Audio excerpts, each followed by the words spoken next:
El fallecimiento del Papa Francisco ha dejado un profundo vacío y ha despertado emociones en todo el mundo.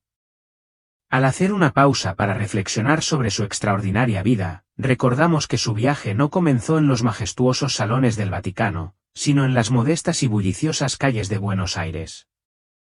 Como un joven de orígenes tan humildes llegó a convertirse en una de las figuras más compasivas e influyentes de la Iglesia Católica.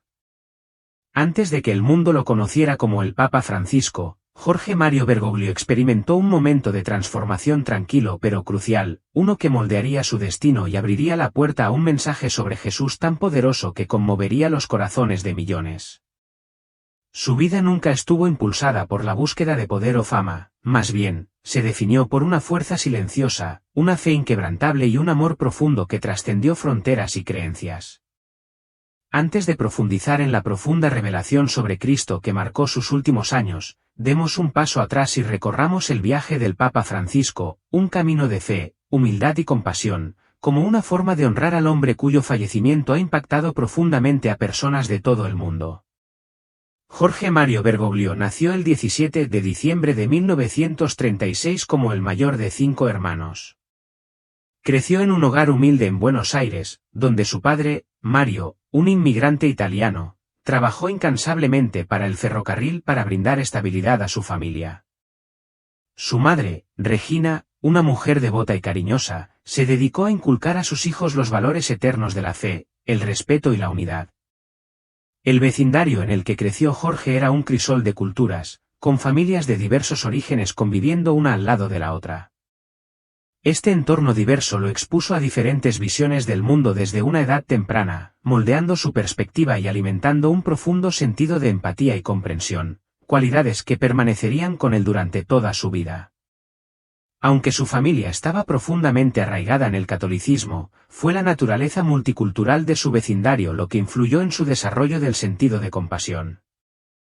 Su educación católica bajo la dirección de los salesianos alimentó aún más su crecimiento espiritual, y Jorge se convirtió en un niño curioso que observaba el mundo con una profundidad que naturalmente lo llevó a explorar cuestiones espirituales.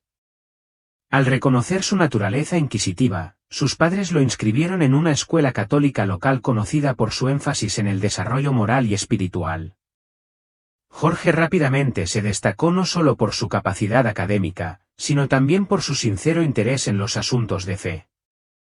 Su tiempo en las clases de catecismo encendió en él el deseo de profundizar en las Escrituras, buscando comprender sus significados más profundos, más allá de las enseñanzas superficiales. A medida que Jorge crecía, su potencial espiritual se hizo cada vez más evidente para los sacerdotes y monjas que lo guiaban. Sus preguntas sobre la fe y el papel de la Iglesia en el mundo dieron lugar a reflexivas conversaciones con sus maestros, quienes quedaron impresionados por su hambre de una comprensión más profunda de cómo la fe realmente podía marcar una diferencia en las vidas de las personas. Al mismo tiempo, Jorge encontró alegría en los placeres simples de la juventud. Le gustaba jugar fútbol con sus amigos, un pasatiempo que lo mantenía anclado en los placeres ordinarios de la vida. Sin embargo, incluso cuando su espíritu buscaba algo más, mientras muchos de sus compañeros soñaban con carreras en el deporte o en empresas familiares, Jorge sintió una innegable atracción hacia un llamado espiritual. Esa voz tranquila dentro de él eventualmente lo llevaría a una profunda revelación sobre Jesús, una que desafiaría creencias arraigadas desde hace mucho tiempo y provocaría una reflexión entre los fieles. En su adolescencia, Jorge se sumergió cada vez más en la vida espiritual, no por obligación, sino por un deseo genuino de buscar algo más grande.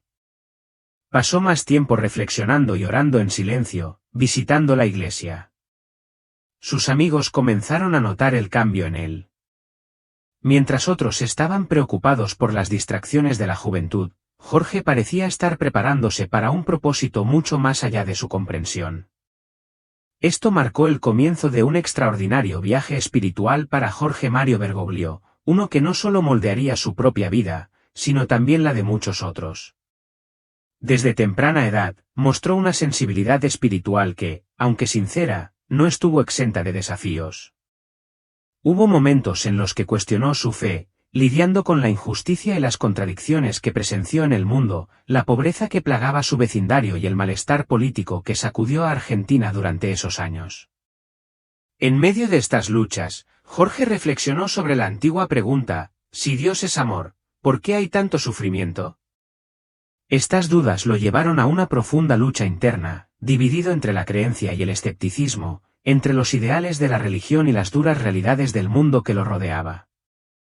Sin embargo, a pesar de estos desafíos, Jorge se mantuvo firme en su creencia de que el amor por su prójimo debe ser la piedra angular de cualquier camino que elija seguir. Un momento crucial llegó cuando, a la edad de 21 años, Jorge contrajo una grave infección pulmonar que requirió cirugía de emergencia, resultando en la pérdida de parte de uno de sus pulmones. Este problema de salud lo obligó a un largo periodo de recuperación, durante el cual reflexionó profundamente sobre la fragilidad de la vida y las preguntas más profundas sobre su propósito. Fue durante este tiempo de vulnerabilidad que Jorge comenzó a sentir claramente su llamado a servir a Dios. Aunque no tomó inmediatamente la decisión de ingresar al seminario, esta experiencia le ayudó a reconocer que su destino estaba íntimamente ligado a la Iglesia. A pesar del apoyo de su familia, especialmente de su padre, quien lo animó a seguir este camino espiritual, la madre de Jorge albergaba preocupaciones. Ella imaginó para él un futuro lleno de matrimonio y familia, pero Jorge se mantuvo decidido. Se matriculó en el Seminario de Buenos Aires, donde se sumergió durante 3 años en estudios de teología, filosofía y formación pastoral. En 1958, Jorge ingresó a la Compañía de Jesús, la Orden de los Jesuitas, y hizo votos de pobreza, castidad y obediencia.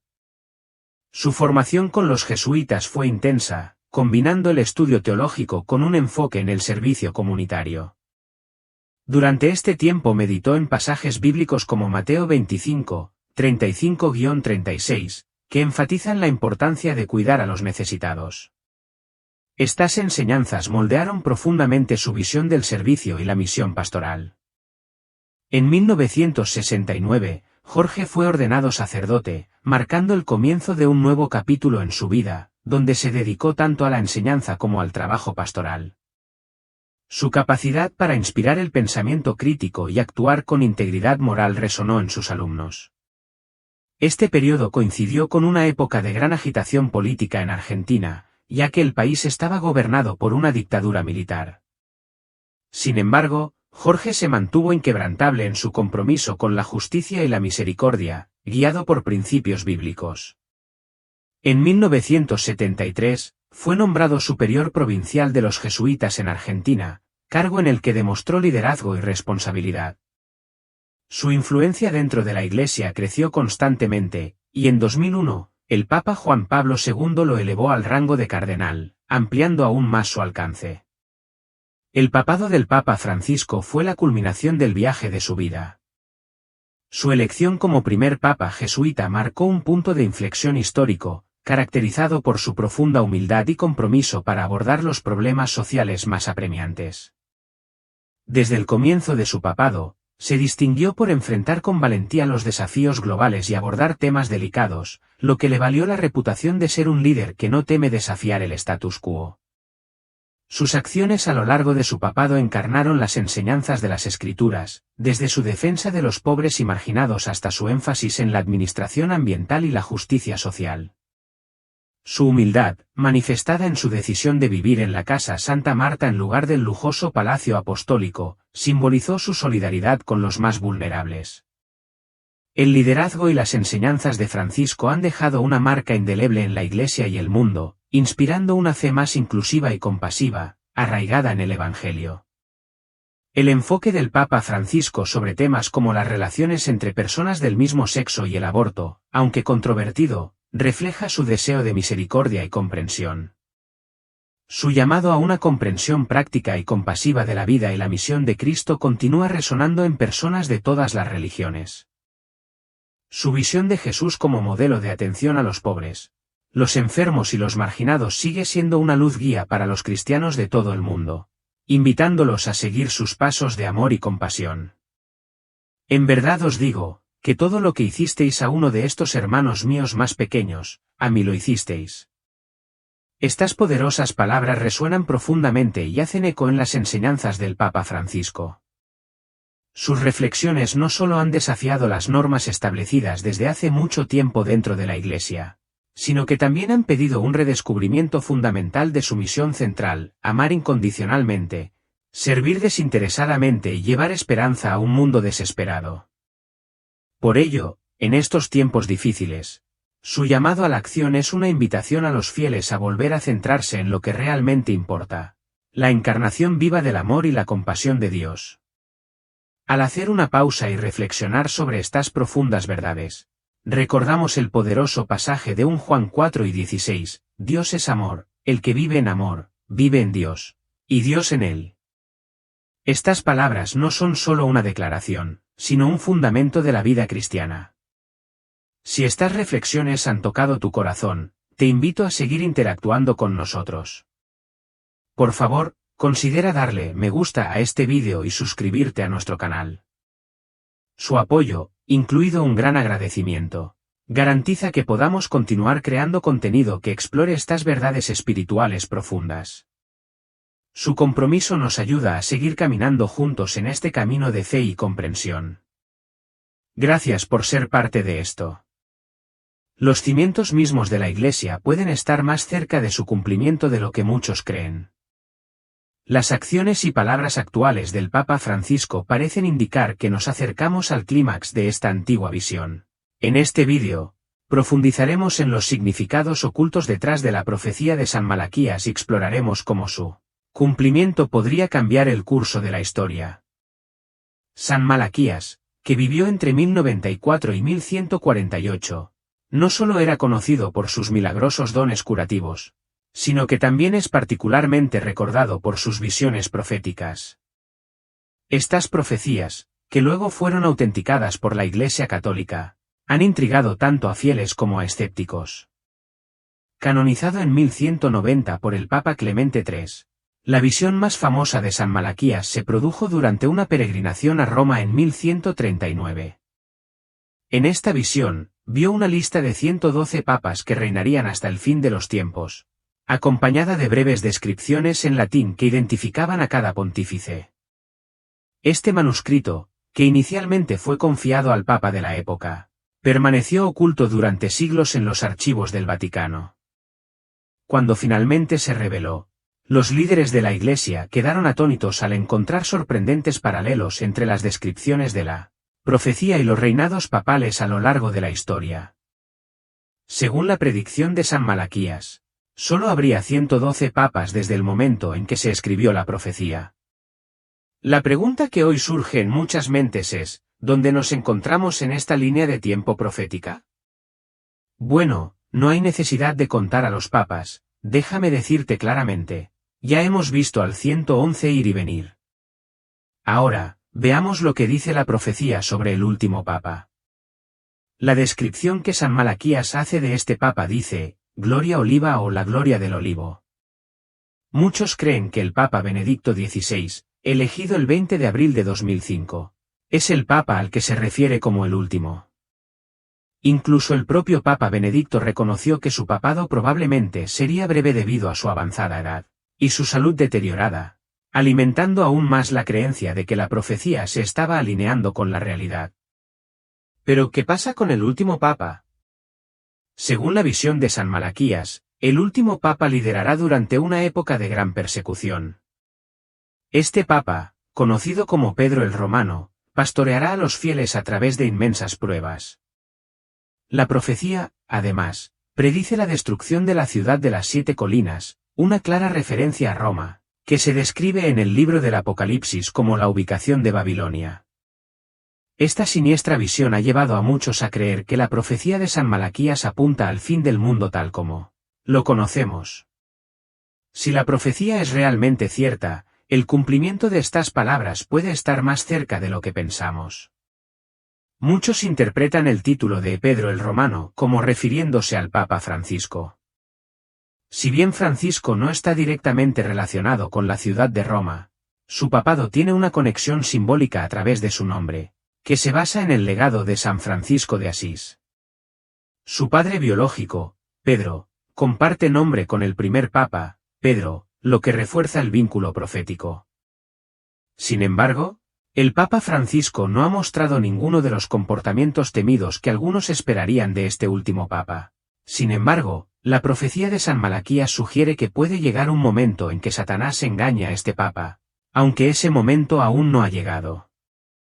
La advertencia de la profecía sobre un tiempo de destrucción para Roma se ha vinculado, además, con imágenes apocalípticas encontradas en las escrituras bíblicas, donde la destrucción de la ciudad sobre las 7 colinas sirve como tema central.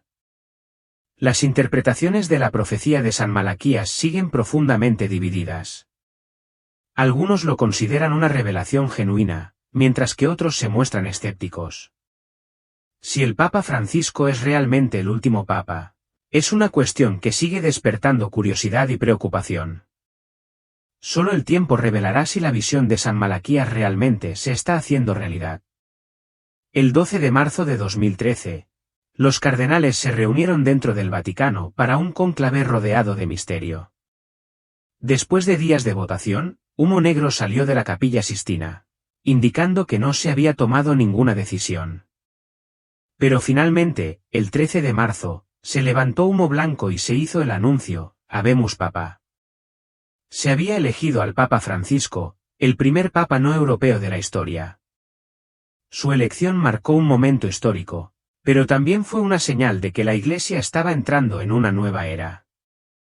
Desde el comienzo de su papado, el Papa Francisco dejó claro que era un papa como ningún otro. Hombre de profunda humildad, su estilo de vida lo ha diferenciado de sus predecesores. Rechazó las lujosas habitaciones ofrecidas al Papa y optó por vivir sencillamente en la casa de huéspedes de Santa Marta. Durante su mandato como arzobispo de Buenos Aires, fue conocido por su profunda compasión por los pobres y su compromiso con la justicia.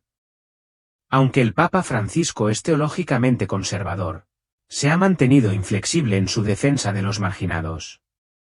Algunos interpretan sus acciones como alineadas con los ideales de la orden jesuita, donde la justicia social es primordial. Sin embargo, siguen circulando profecías de que el Papa final será una figura estrechamente vinculada a fuerzas más oscuras, posiblemente incluso al propio Anticristo. Estas interpretaciones se han relacionado con las advertencias que se encuentran en el libro del Apocalipsis, donde se levantará un falso profeta que desviará a muchos. Como cristianos, es fundamental permanecer alerta. Independientemente de que las profecías de San Malaquías sean exactas o no, una cosa es segura: los tiempos en los que vivimos exigen vigilancia.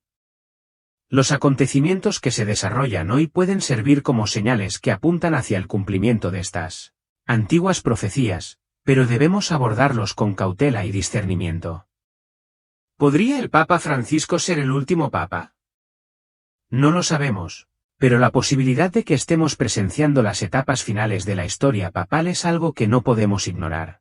Mientras la Iglesia enfrenta desafíos y preguntas sin precedentes sobre su futuro, es vital que los fieles se aferren a las enseñanzas de Cristo, permanezcan cimentados en la verdad y nunca pierdan de vista la esperanza que al final se nos promete. En la vasta y compleja historia de la Iglesia, una verdad queda clara: sin el liderazgo y guía del Papa, la Iglesia corre el riesgo de caer en la confusión, como un niño que se queda sin sus padres.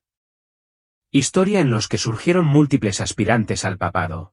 Solo un verdadero papa ha sido elegido divinamente mediante la providencia de Dios. Cuando se elige un nuevo papa, muchos hablan de ello como voluntad de Dios, guiada por el Espíritu Santo. Este lenguaje sirve para inspirar confianza entre los fieles, pero es crucial entender que el Espíritu Santo no anula el libre albedrío humano. Cuando decimos que un papa es elegido por Dios, queremos decir que, en su divina sabiduría, Dios permite que el proceso de elección se desarrolle de una manera que se alinee con su plan más amplio. Esto no significa que Dios respalda cada resultado, sino más bien que utiliza el curso de los acontecimientos para cumplir su voluntad, incluso al permitir la libertad humana. Dios ofrece fortaleza y guía. La promesa de Jesús de que el Espíritu Santo guiaría a la Iglesia a toda la verdad sigue siendo un faro, guía. La promesa de Dios de guiar a quienes lo buscan sinceramente perdura.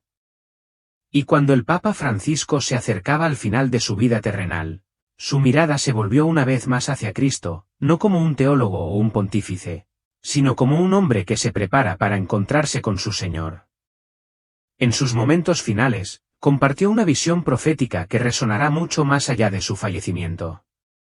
En esos días tranquilos y reflexivos, mientras su voz se debilitaba, el Papa Francisco a menudo miraba por la ventana en profundo silencio, como si hablara no solo a los presentes, sino a algo mucho más allá.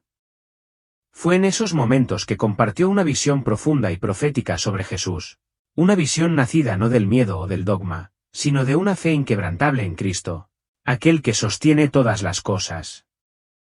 Desde lo más profundo de su alma, habló de una verdad que lo había acompañado durante toda su vida, que los caminos de Dios no son los nuestros y que su grandeza está más allá de la comprensión humana. A menudo reflexionaba sobre las palabras de Romanos: ¿quién eres tú, oh hombre? Para responder a Dios, encontró consuelo en el Salmo 103, 19, que declara: el Señor ha establecido su trono en los cielos, y su reino domina sobre todo. Esta creencia en la soberanía absoluta de Dios fue la piedra angular de su fe. Para Francisco, nada, ni el átomo más pequeño ni la nación más poderosa, estaba fuera del gobierno de Dios. El Papa Francisco meditaba a menudo en las poderosas palabras de Mateo 25, 32, imaginando el día en que todas las naciones estarían ante Cristo, quien separaría a los justos de los malvados como un pastor separa las ovejas de los cabritos. Le consolaba saber que ese día se realizaría el completo dominio de Dios. Efesios 1:1 se hizo eco de este sentimiento, recordándole que todo obra según la voluntad y el propósito de Dios. Esta seguridad lo llevó a rechazar la noción de que Dios creó el mundo y luego se alejó.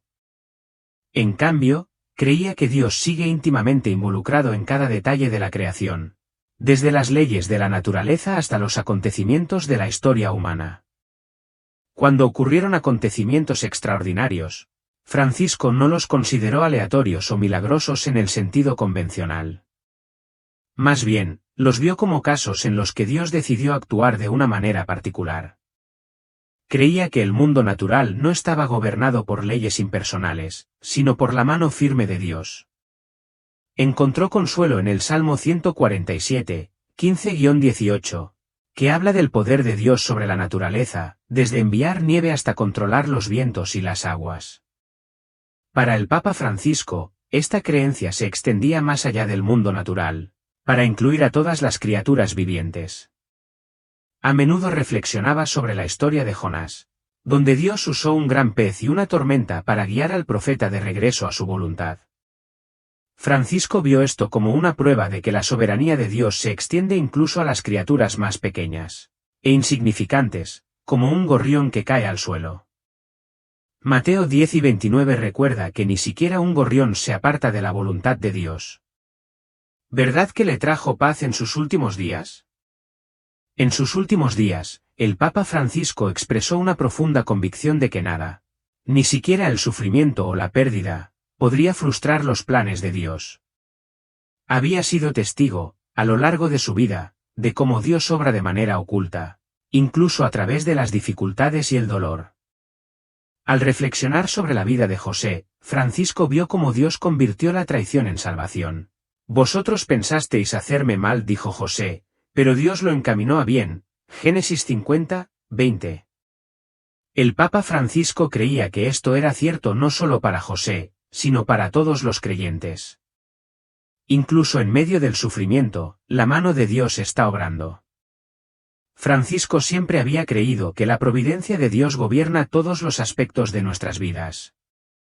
Incluso cuando se enfrentó a la traición o la adversidad, confió en que Dios usa esas circunstancias para su propósito mayor. A menudo les recordaba a otros que lo que pueden parecer reveses o desastres son a menudo las mismas herramientas que Dios usa para lograr la liberación. La tormenta que crees que te hundirá, decía, podría ser la misma tormenta que te encamine hacia tu verdadero propósito. No vio ninguna casualidad en el sufrimiento, solo un designio. A medida que su vida llegaba a su fin, el Papa Francisco encontró consuelo en Romanos 8:28, aferrándose firmemente a la creencia de que a quienes aman a Dios, todas las cosas les ayudan a bien. Para él, esto era más que una escritura, fue una convicción personal. A pesar de las pruebas, las dudas y el sufrimiento, sabía que las promesas de Dios nunca fallarían. Incluso en los momentos más oscuros, la soberanía de Dios permaneció inquebrantable, y su plan finalmente prevalecería. Cada tormenta, cada dolor, fue filtrado a través de dedos divinos. No os desaniméis, había dicho una vez a un grupo de jóvenes seminaristas. Incluso cuando el camino no está claro y los cielos parecen silenciosos, Dios está obrando. Mientras yacía en sus últimos días, con voz débil pero segura, instó a quienes lo rodeaban a recordar: la fe no se mueve por lo que ves, sino por lo que sabes que es verdad en la palabra de Dios. Sabía que muchos se sentían desanimados por relaciones rotas, problemas de salud y empleos perdidos. Pero les recordó: Dios no es un hombre para mentir. Números 11 y 19. Incluso cuando no podemos ver el camino a seguir, incluso cuando las tormentas intentan bloquear nuestro camino, Dios nos está guiando. Lo que estaba destinado a hacerte daño, susurró Francisco con convicción, Dios lo usará para bendecirte. Lo creyó hasta el final. Dios todavía está en el trono, Dios todavía está peleando batallas a nuestro favor. Dios todavía cumple sus promesas. Y ahora, cuando el viaje de Francisco ha llegado a su fin, queda su testimonio final, uno que no nace del consuelo, sino del crisol de la fe. Dios es fiel incluso en la tormenta. El Papa Francisco meditaba a menudo sobre las palabras: yo soy el Alfa y la Omega, dice el Señor, el que era y el que ha de venir, el Todopoderoso. Y en sus reflexiones finales, Francisco reconoció que ninguna mente humana podría comprender plenamente lo que significa llamar a Dios Todopoderoso.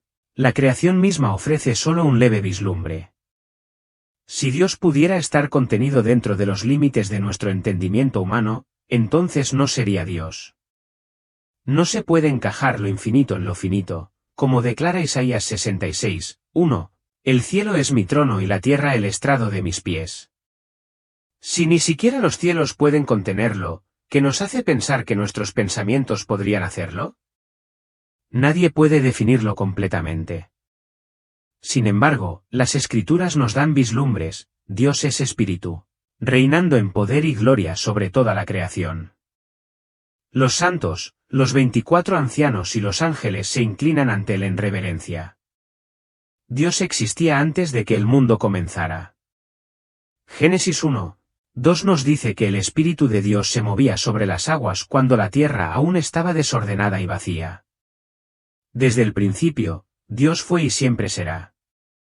En esas reflexiones finales, Francisco extrajo 5 lecciones que habían anclado su fe.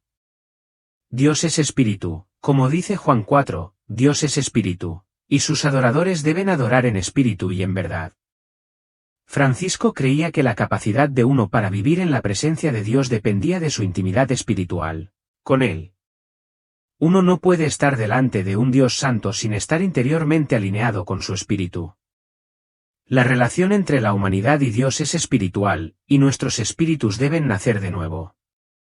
Dios es amor, como nos recuerda Juan 3 y 16, porque tanto amó Dios al mundo que dio a su Hijo unigénito. El amor en los términos de Dios significa sacrificio. Envió a su Hijo no porque nos lo ganáramos, sino porque lo necesitábamos. Dios conocía cada detalle de tu vida, tus pensamientos, tus miedos, tus esperanzas antes de que nacieras. Él conocía tu rebelión, y aún así, envió a Jesús sabiendo que sufriría y moriría. ¿Por qué? Para que puedas tener vida eterna con Él. Hubiera sido nuestra mayor necesidad, Dios habría enviado un maestro. Si hubiera sido tecnología, habría enviado un científico. Si la riqueza fuera nuestro problema, habría enviado un economista. Pero como nuestra mayor necesidad era el perdón, envió un Salvador. Dios te conoce. Él conoce tu asiento y tus pasos. Él sabe cuando estás destrozado, cuando estás afligido, cuando estás deambulando, e incluso cuando huyes de Él. Él se queda. Lo lastimas cuando pecas, pero Él todavía te ofrece amor. Él da órdenes para nuestro bien, pero nos rebelamos y lo culpamos cuando las cosas se desmoronan. Si tan solo escucháramos, ¿cuántas lágrimas se podrían haber ahorrado? ¿Cuánto sufrimiento se evitó? Dios no espera para castigar, anhela rescatar. No está poniendo trampas, Él es quien dio a su Hijo para salvarte. Cuando otros te abandonan, Él permanece. Cuando te mienten, Él es la verdad. Cuando estás herido, Él está sanando. Le importas más de lo que jamás sabrás. Dios está más allá de toda descripción. Francisco nos recordaría que ningún mortal puede describir la plenitud de Dios. Como dice un Reyes 8:27, ni siquiera los cielos más altos pueden contenerlo y mucho menos este templo que he construido. Su grandeza no se puede medir debido a su gloria. Le debemos nuestra adoración no solo de palabra, sino de entrega. Dios ve y habla. La Biblia utiliza imágenes humanas, sus manos, su boca, sus ojos, no para definir a Dios, sino para ayudarnos a captar su cercanía. Sus manos sostienen todas las cosas, su boca dice la verdad, sus ojos ven todo en todas partes, siempre. Mientras Francisco se preparaba para encontrarse con su Creador, estas verdades se convirtieron en su mensaje final al mundo. No solo un mensaje de teología, sino un llamado a regresar al corazón del Evangelio, adorar en espíritu y verdad, amar con sacrificio, confiar en la mano invisible de un Dios que observa, que ama, que salva. En los momentos tranquilos de sus últimos días, mientras el peso de los años se posaba sobre sus hombros y el velo entre el tiempo y la eternidad se adelgazaba, el Papa Francisco volvió a la única verdad que lo había sostenido toda su vida, el misterio de Dios. Ya no hablaba al mundo como un maestro, sino como un siervo que se prepara para encontrarse con su amo. Desde este umbral sagrado, ofreció una reflexión final, una visión solemne del Señor que ardía en su corazón como una última vela en la noche. A menudo susurraba, ningún hombre ha visto a Dios y con dulzura reconoció, nadie puede mirar a Dios y sobrevivir. Nuestros frágiles cuerpos humanos no fueron hechos para soportar la plenitud de su gloria. Y sin embargo, Dios está en todas partes. Yo lleno el cielo y la tierra, dice el Señor en Jeremías 11:24. Francisco sabía desde hacía mucho tiempo que la presencia de Dios rodea toda la creación, que Él es santo más allá de nuestra comprensión. Su santidad, repetida a menudo en las Escrituras, es el único camino para contemplarlo verdaderamente. Solo aquellos con corazones puros y sinceros pueden acercarse. Los ojos de Dios no pueden detenerse en la iniquidad, reflexionó Francisco. Creía que esta era la razón por la que tantas oraciones quedaban sin respuesta, porque el pecado crea una barrera. En este tiempo presente, Dios todavía nos llama a la pureza de corazón si deseamos estar en su presencia. La santidad sigue siendo el camino más corto al cielo. Le lamentaba que tantas almas estuvieran enredadas en los engaños del mal. El Salmo 24, 3-4 resonaba en sus pensamientos. ¿Quién podrá subir al monte del Señor? ¿Quién podrá estar en su lugar santo? El de manos limpias y de corazón puro, el que no confiará en ídolos ni jurará por dioses falsos. La majestad de Dios, su soberanía, no se pueden medir. Ningún poder terrenal o espiritual se compara con él. Números 11 y 19 declara, Dios no es un hombre, Él no debilita ni su poder falla jamás. No responde ante nadie y no necesita nada. Él es el Todopoderoso, aquel ante quien los demonios tiemblan y huyen. En sus manos, el mundo está sostenido y su nombre es glorificado en todas las naciones. No como doctrina, sino como verdad vivida, que el Espíritu de Dios no está distante. Él es personal, puede ser conocido. Ha tenido amigos, Abraham, Moisés y otros. Él todavía llama a la gente a la amistad. Abrid vuestro corazón y Él será vuestro amigo, y Él caminará con vosotros. Confiad plenamente en Él y conoceréis su cercanía, solía decir. Dios siempre ha deseado la comunión con la humanidad. En Génesis 3:8, Adán y Eva escucharon al Señor caminar en el jardín al fresco del día. Él vino a estar con ellos hasta que el pecado destruyó esa cercanía. El pecado separó al hombre de Dios e hizo que su presencia pareciera inalcanzable. Pero Dios no se rindió. Desde los primeros días, siguió extendiendo la mano hasta que vino Cristo. Y cada vez que Dios se revelaba, era sobrecogedor. Cuando se apareció a Abraham, era como un horno humeante que se movía en el aire. Génesis 15, 17-18. El calor, el fuego, la gloria sobrenatural aterrorizaron incluso a los fieles. Cuando Moisés conoció a Dios, fue a través de una zarza que ardía pero no se consumía. Éxodo 3, 2-3 nos dice, el ángel del Señor se le apareció en llamas de fuego dentro de una zarza. Moisés vio que la zarza, aunque ardía, no se consumía. Ese momento se apoderó de él con un miedo santo. Cuando pidió ver la gloria de Dios, el Señor le dijo, parafraseando de Éxodo 33, 18-23, no puedes ver mi rostro, porque nadie puede verme y vivir. En cambio, Dios colocó a Moisés en una grieta de la roca y lo protegió con su mano hasta que pasó. Solo entonces Moisés pudo ver su espalda, no su rostro. Este es el poder y la maravilla de Dios. Lo que nos dice Éxodo 33, 20, diría Francisco con reverencia, es que Isaías 55, 8-9 es verdad, mis pensamientos no son vuestros pensamientos, ni vuestros caminos mis caminos, declara el Señor.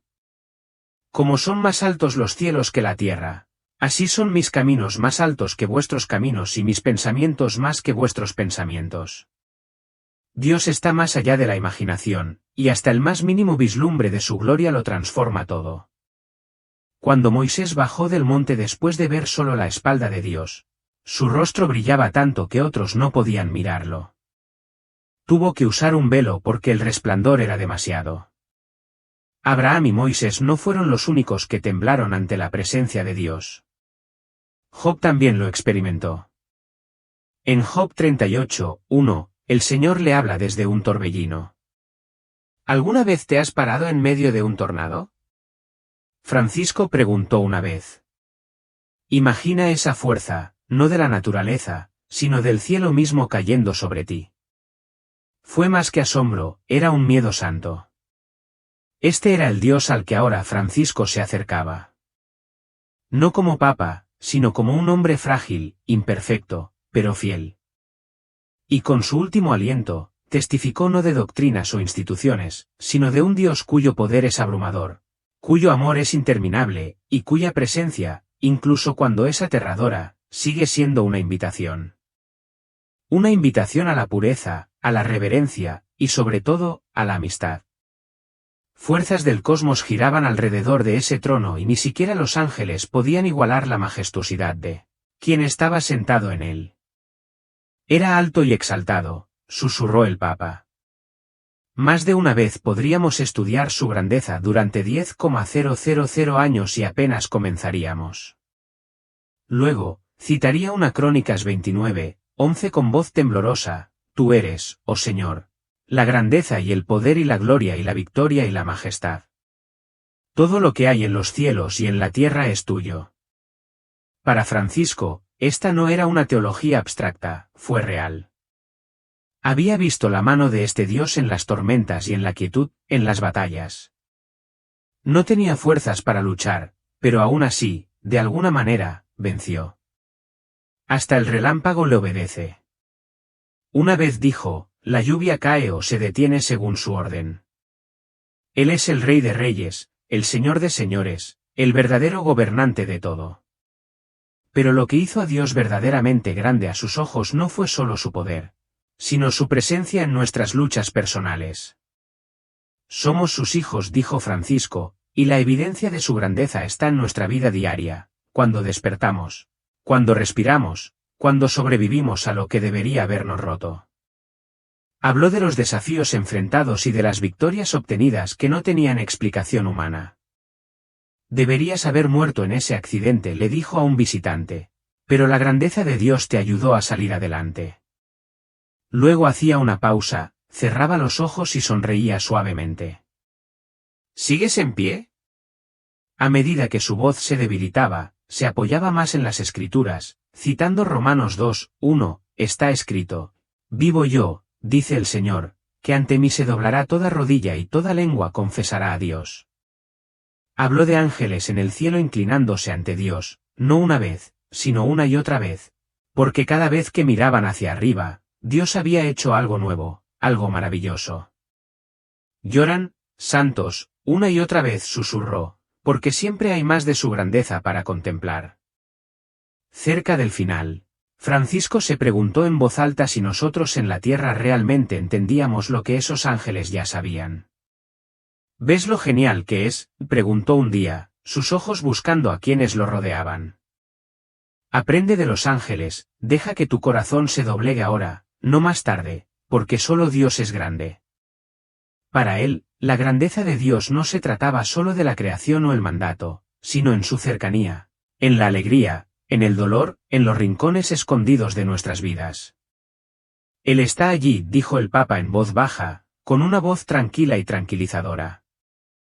Incluso cuando no podemos verlo, Él siempre está presente y nunca nos abandona, ni siquiera al final. Con estas palabras, el Papa Francisco entregó su alma a aquel a quien había dedicado su vida a servir, no con miedo, sino con un asombro silencioso y reverente. Sabía que pronto contemplaría ese trono y a quien estaba sentado en él con sus propios ojos. El Papa Francisco había llegado a una profunda claridad en su vida, una comprensión más profunda de que, en medio de nuestras luchas diarias y victorias fugaces, a menudo perdemos de vista la presencia constante y el poder inconmensurable de Dios. Sin embargo, como citó a menudo Romanos 8:28, Dios dispone todas las cosas para el bien de quienes lo aman. Francisco creía firmemente, incluso sin comprender plenamente el plan divino de Dios, que el Señor sigue siendo soberano, incluso en momentos de caos e incertidumbre. Su amor nunca falla. La verdadera grandeza de Dios, proclamó el Papa Francisco, no solo se revela en la grandeza de los cielos o en los milagros de las Escrituras, sino en su capacidad para redimir el sufrimiento, dar sentido a las dificultades y transformar el dolor en esperanza. Este Dios ilimitado y generoso, afirmó el Papa Francisco, extiende una invitación personal a cada uno de nosotros a conocerlo, caminar con Él y ser transformados por su Hijo Jesús. Aceptar esta invitación marca el comienzo de un viaje, uno no exento de pruebas, pero rico en gracia y arraigado en la verdad. Francisco era muy consciente de que la fe enfrentaría desafíos, surgirían dudas y llegarían temporadas de dificultades, pero la promesa permaneció: Dios está siempre con nosotros, Él no nos abandona, Él no nos olvida. Esta verdad, tantas veces dicha durante sus últimos días, se convirtió en su fuente de fortaleza.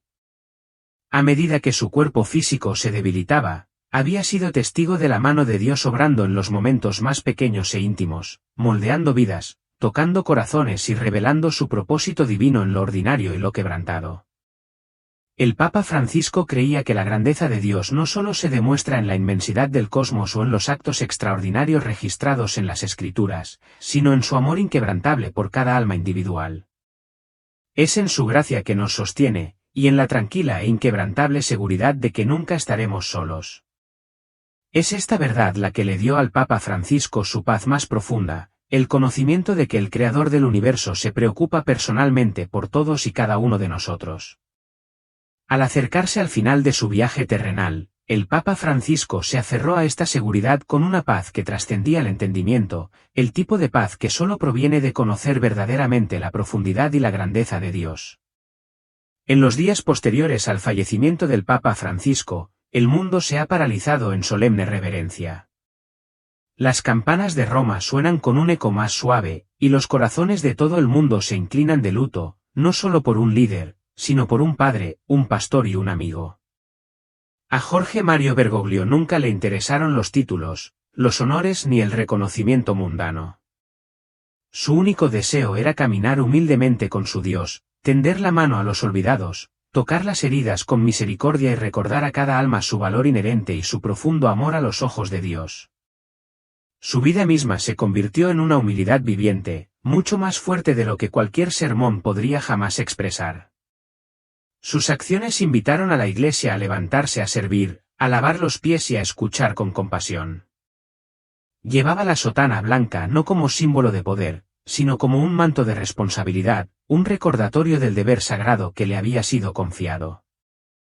Cada visita a los barrios marginales de Buenos Aires, cada abrazo a un refugiado, cada palabra pronunciada en nombre de los que no tienen voz, fue una encarnación del mensaje del Evangelio.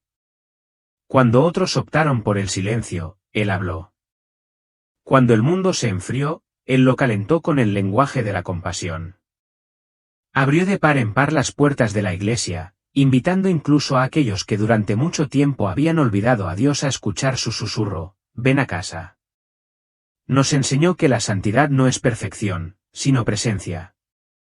Encontramos a Cristo no solo en las grandes catedrales, sino en las prisiones, los hospitales, los refugios y las calles de las ciudades. Caminó entre los pobres no como un visitante, sino como uno más de ellos, compartiendo sus luchas. Desafió a los poderosos no con arrogancia, sino con la urgencia de la justicia. Llamó a la Iglesia a no ser complaciente, sino valiente, a entrar en el mundo no como una institución que busca relevancia, sino como una madre que ofrece refugio. Incluso en sus últimos días, el Papa Francisco cargó su cruz con tranquila dignidad. La silla de ruedas debajo de él no apagó su espíritu ardiente. La debilidad de su cuerpo no pudo silenciar la fuerza de su corazón. De su cabecera surgieron palabras llenas de paz, y en uno de sus últimos momentos, habló de Jesús no con una teología abstracta, sino con la cercanía de un amigo de toda la vida. Nos recordó que, incluso cuando el mundo parece distante, Cristo permanece cerca. El Redentor sufriente camina junto a cada corazón herido. Habló de que la Iglesia nunca olvide quién es realmente, el cuerpo de Cristo, partido para el mundo, derramado en amor. Y ahora, el Papa Francisco ha vuelto al Padre. Su respiración es quieta, pero su testimonio perdura. Las calles de Roma recuerdan sus pasos, los pobres recuerdan su toque, los fieles recuerdan su voz, y creemos que los cielos han recibido el alma de alguien que sirvió fielmente hasta el final. Bien hecho, buen y fiel siervo, debió haber dicho el Maestro cuando las puertas de la eternidad se abrieron de par en par. Honremos a este siervo de Dios, no solo con palabras, sino con vidas que reflejen la luz que portaba. Oremos por su alma con profunda gratitud, pidiéndole al Señor que le conceda el descanso eterno y le acoja en el gozo de los santos. Levantemos la voz, no con desesperación, sino con fe, sabiendo que los que mueren en el Señor viven para siempre. Cada misa ofrecida, cada rosario susurrado, cada vela encendida es un tributo de amor a quien nos mostró que la misericordia triunfa sobre el juicio y que la Iglesia es mejor cuando se arrodilla en servicio. Oh Dios de infinita misericordia, recibe a tu siervo el Papa Francisco. Que los ángeles lo conduzcan al paraíso. Que descanse en la paz donde los cansados encuentran descanso, donde los fieles encuentran alegría, y donde el amor no tiene fin. Concede que las semillas que el Papa Francisco plantó en nuestros corazones den frutos en nuestros hogares, en nuestras iglesias y en el mundo. A ustedes, queridos amigos que llevan adelante su memoria, dejen que su legado sea su llamado a la acción. Habla con valentía, ama profundamente, perdona libremente y camina humildemente con tu Dios. Comparte este mensaje en honor a un hombre que dedicó su vida a construir puentes y curar heridas. Deje una oración en los comentarios a continuación. Comparte sus pensamientos, gratitud y recuerdos. Y si este mensaje te ha tocado el corazón, suscríbete a nuestro canal para que podamos seguir caminando tras los pasos de un humilde pastor que guió con amor.